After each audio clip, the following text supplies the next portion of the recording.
Hi, my name is Na-Twan Robinson. I am a junior at the University of North Carolina at Greensboro. And today I hope to give you guys a little brief synopsis on the profession of social work. In 2015, Greensboro's Partners Ending Homeless recorded 662 people that were homeless and participated in what is called a point-in-time count that is served biannually in Greensboro. 548 of these people were living in shelters. Now, this number is usually sometimes significantly higher, but not everyone even has access to getting to the point-in-time count in Greensboro.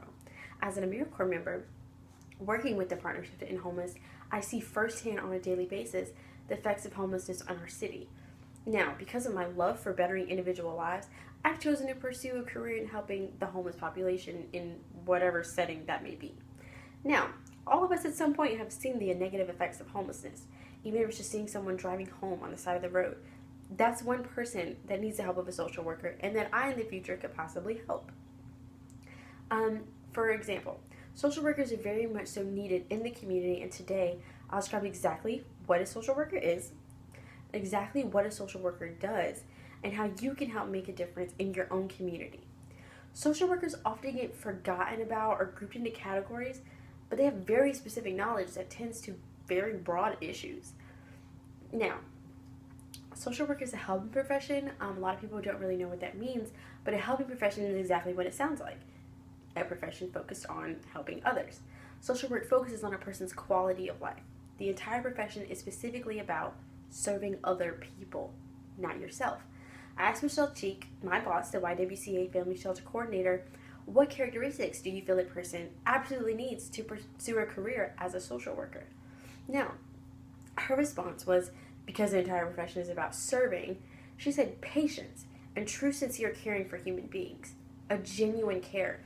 She specifically said just being nice isn't going to help anyone. You have to have a true want to support someone's life, to support them being better and being a better citizen for their community.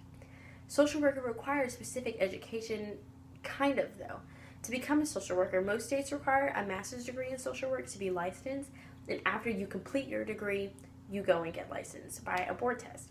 Now, there is some exceptions. Some places, depending on the setting you want to work in, work only with people who have a bachelor's in social work, or a lot of jobs you can get with a lot of experience. But it's important to understand social workers are those who practice the social work discipline. Social workers work in a million different settings. The most common, Child Protective Services, or the Department of Social Services that distributes government assistance such as food stamps, Medicaid, and Medicare.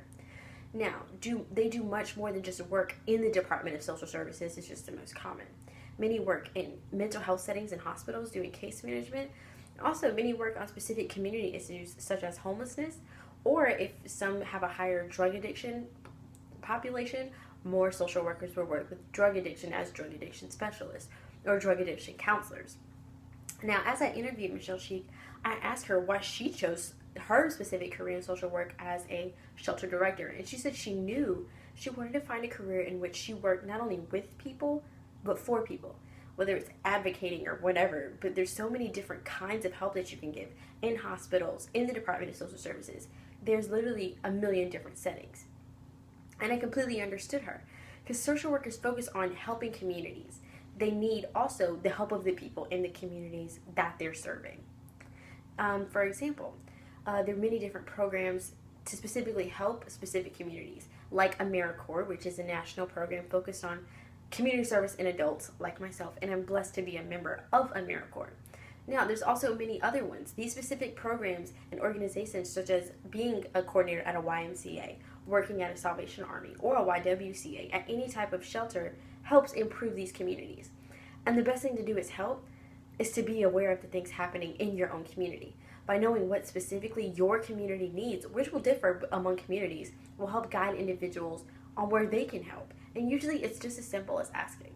Shelters, after-school centers, Salvation Armies, constantly seeking volunteers. And so it's our job to constantly seek places to volunteer. Without social workers already working in these places, our communities would be chaotic. We need people to run our after-school programs, our YWCAs, our family shelters, our shelters for battered women, even just sometimes things regarding domestic violence. All of these things are community needs. Now, in conclusion, though social work is often forgot about, As you see, it's very important. But understanding who a social worker is, what is required to be a social worker, and what you can do will help better understand and help your own community. I hope this helps you grasp exactly what a social worker is, and I hope you even go do some research after this, and I hope you have a wonderful day. Goodbye.